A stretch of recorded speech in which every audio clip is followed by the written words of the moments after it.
Ei bro de Ofat, the stone speaks. The enigma from the ancient times silently protected this secret. I have no mouth, no ear, no language. And when the light appears from the shadow of the night, the mystery will appear.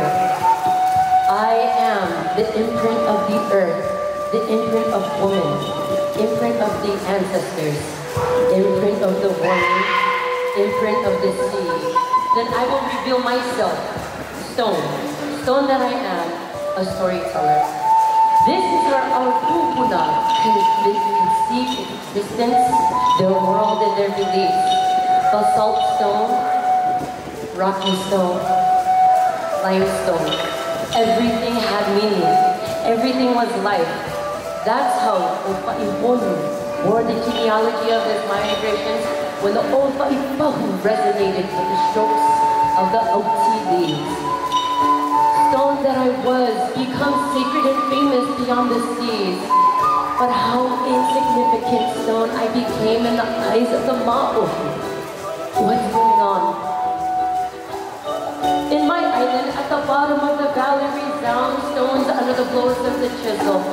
It is the Tahuatre Benu who works tirelessly, his river stone. Stone touching stone, and each side sounds like a shredded slap. Then rubbing, rasping in the tahua, slides his hand on the finished vessel. When from the bottom of the valley resounds the echo of the Benu on the taro, it is the Popun, which is in his final phase of preparation. When the Benu crushes medicinal herbs for traditional herbal treatment, it is the Tahua Ra'au who will heal the bone fracture. In my island, the light and continuous sound of the river watch over the Opa Ibonu. In his sacred petroglyphs and forms of the turtle carved in stone, it speaks about the Opa Ibonu, who took for woman, give birth to Kriyamanova, the firstborn, belted with the Marutea, Opa Ibonu, burying himself halfway, revealing his engraved turtle motifs forever, so that his children and the children of his children know their origin. In my island, Hiru no Hawaii Kapo built the Marato no Head. Facing the sea, he installed an impressive limestone from the beach to the size of the huge Mara. This was the measuring stone. Erected vertically, it dominates the back of the Mara. Likewise, the Matawira, the Aito, selected his future warriors since they exceeded the top of the measuring stone.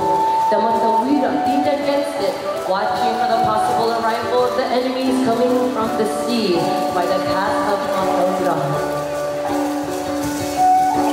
In my island, when the rooster in the early morning sings, it is the natural awakening, a call to gather the edges of the beach for the fa'a dedicated to stone fishing.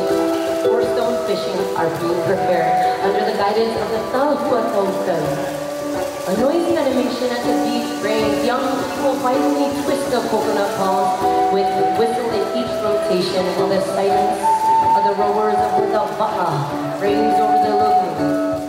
A giant fire of dry wood crackles. The powerful flames are suddenly covered with green leaves, giving off a thick smoke signaling the fishermen that the stone can strike the calm water of the lagoon.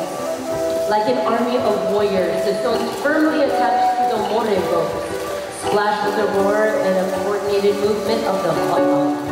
Soon the nets of the palms descend into the water carried by the whole population, trapping the black mass composed of hundreds of fish. Care to the stone that pounds, the stone we carve, stone to the fish. Don't ever let the stone resonate in your ear. Your soul, your will know how to hear her vibration. May she stay there. May she live forever, for she makes sense of life. Bro de Umpai, the stone speaks, written by Jackie Brion. Everyone, please join me in giving a big round of applause for one of Tenji's finest under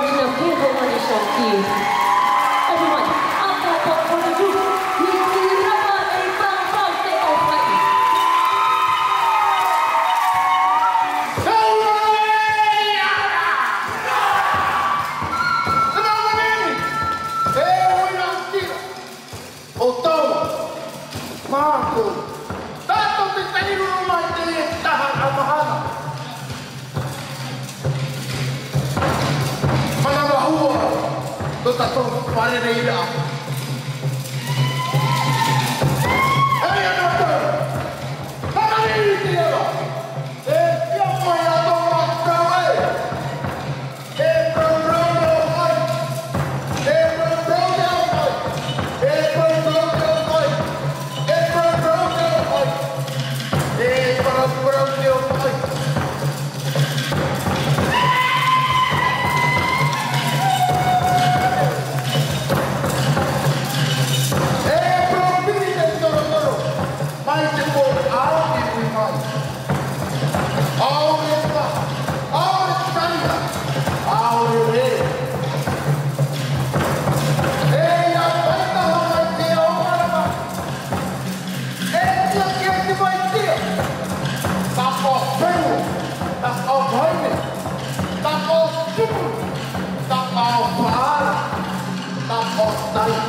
Pagpiit ng matay, aking mga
bay hôn.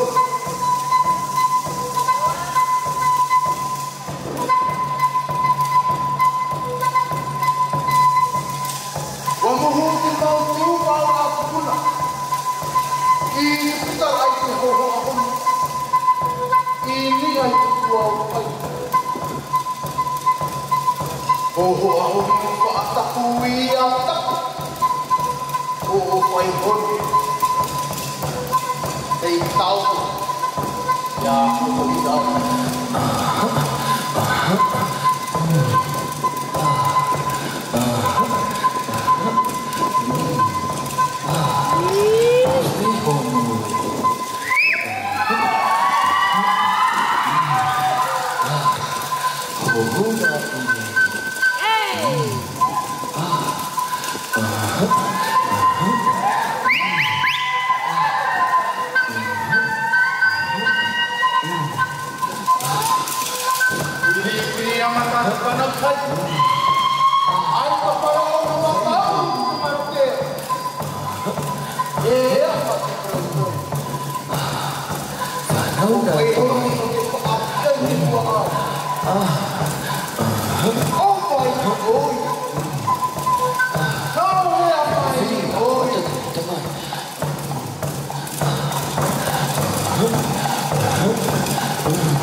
Ofai rapa'au, ofai papahi, ofai tarai,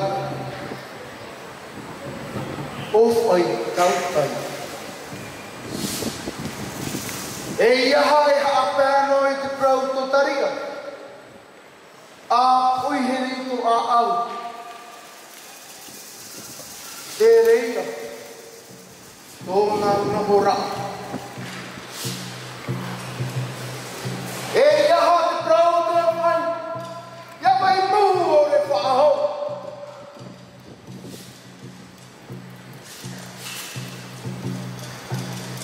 Oi. Oi. Oi, ele como oi. Ele come not anymore. I Homa para hima haapi mai auriau ya ai ma Mugu abau ba para hima ito mau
Ia o ia, ia hai ma.